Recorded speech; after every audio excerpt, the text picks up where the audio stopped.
So in the famous book Al-Adhkar, Imam al-Nawawi spoke about the Sufis. السادة الأجلة من صفوة هذه الأمة أهل تربية السالكين وتأديب المربين. So he said that they were the sada of this ummah. You know, they're the highest group. Al-Ajilla, these majestic masters. من صفوة هذه الأمة, from the best of this ummah.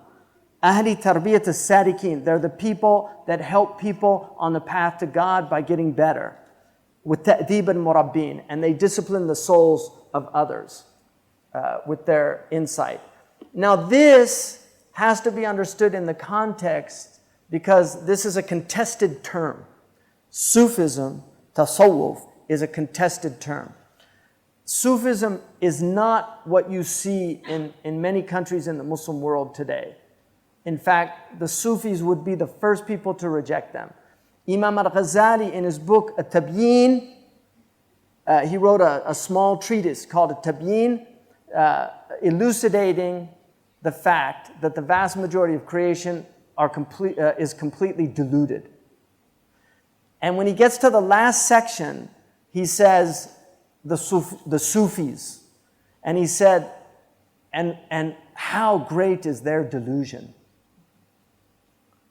He said they're deluded in their dress. They're deluded in the way they talk. They're deluded in their thinking that they're the elite of God and the elect. So remember that many of the people that were part of this tradition, they were great critics. And they also, some of them say that the Sufiya and the Mutasawwifa are different. Some use these terms technically. The Mutasawwifa are the people that pretend to be Sufis. And in fact, they have a term in the tradition called the Mutamawit. The Mutamawit is somebody who's he's acting like a spiritual person because he thinks this is how a spiritual person should be. And so he's pretending to be dead. In other words, like his ego is dead. And he has certain qualities. He's very hushed. He's very, I'm very humble, I am. Right? Like Uriah Heep in David Copperfield. Right? I'm humble. I know me place in society, But he's meanwhile like tricking and doing all these things to... So...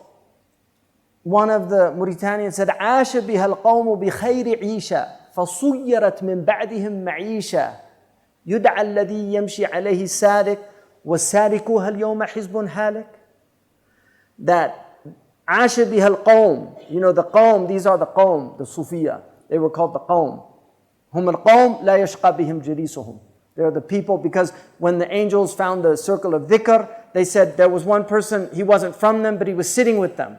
He said, and Allah says to the angels, هُمَ الْقَوْمِ لَا يَشْقَى بِهِمْ جِلِيسُهُمْ. They're the people that even if you sit with them, you're in a good state. So he says that these are people that عَاشَ بِهَا الْقَوْمِ بِخَيْرِ عِيشَةٍ فَصُيِّرَتْ مِنْ بَعْدِهِمْ مَعِيشَةً. But it became a means of getting livelihood after that. It became a means of, selling talismans and doing these things, and the Pir Sahib who gets the poor people and convinces them, that support me and all your ailments will go away, and I'm going to get jinn out of you. I can see there's a jinni in you, and just give me 5 minutes and I'll, do some mumbo jumbo and it'll all go away. There's a lot of this in our ummah, right? Seriously. And so we can't be naive about these things. I mean, there was one person that came to our area and he made all these claims. That's what the first thing. If they make claims, big red flag. That's the first thing. If they tell you, like somebody came to me and said, I've got this person in our city, he doesn't pray Jummah at the masjid. He came from, I won't name the country, and he says he prays Jummah with the Prophet ﷺ at his house, right? And a lot of people were like really taking this man seriously. And I just said, he's a kadhab. He's just a liar. Don't believe him. The Prophet ﷺ, first of all, I don't think he'd be praying in England, Jummah. Because most of the fuqaha say Jummah doesn't even apply in foreign countries without an imam, because that's one of the conditions to establish Jummah. I mean, Sheikh Saeed Ramadan used to pray Jummah and then pray Dhuhr afterwards, because they didn't consider the Jummah valid in Syria. People don't know that, because there was no legitimate government by Sharia, right? So, anyway, and I don't have a problem telling people that. I don't believe that. I had somebody come to me, we do this dhikr on Thursdays, and this one guy, every day he said the Prophet's in the circle, and he comes to him in his dreams, and he tells them what dhikrs they should do. For me, that's just red flags all over the place. I don't want anything to do with those people. I'm telling you the truth. These are people that, the people that I knew never talked about any of those things. Sheikh Abdullah bin Bayya, somebody asked him, he actually once said, that he didn't want to see the Prophet in a dream because he would be so ashamed. Like, who am I to see the Prophet ﷺ? That's the people I knew. Sifadul al-Huwari, Habib Ahmed Mashhur al-Haddad. These people were people of no claims. No claims. So people that do that, that tell you, I saw the Prophet and I saw this and that. Now, people can genuinely see the Prophet, and we're going to get to that, inshallah, I think. And there can be a bushra in that. But if you do see the Prophet ﷺ, keep that to yourself. That's my advice.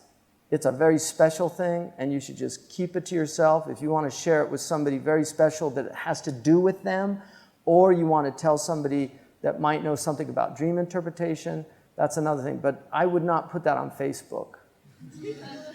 And if you hear a sheikh saying, I saw the Prophet and he said support Sisi or something like that, and then, no, I'm sorry.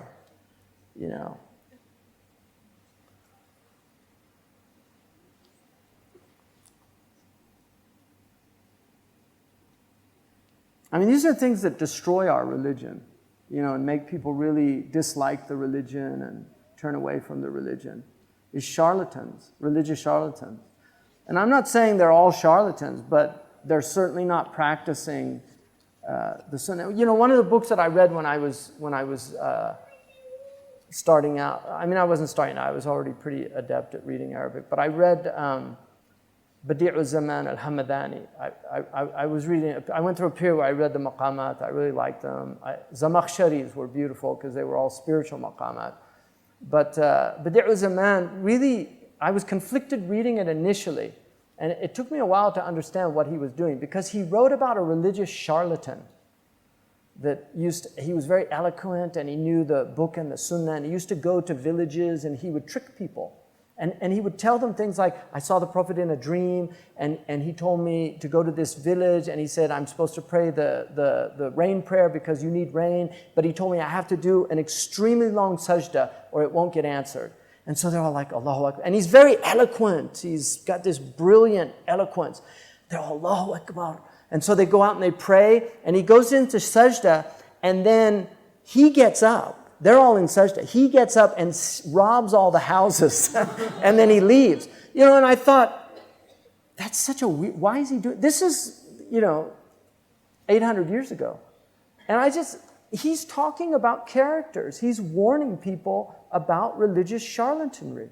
That there are mountebanks, there are these people that are dajajila, to use Imam Malik's term, because he was asked about him, and he said, Hada dajjalun min ad-dajajila.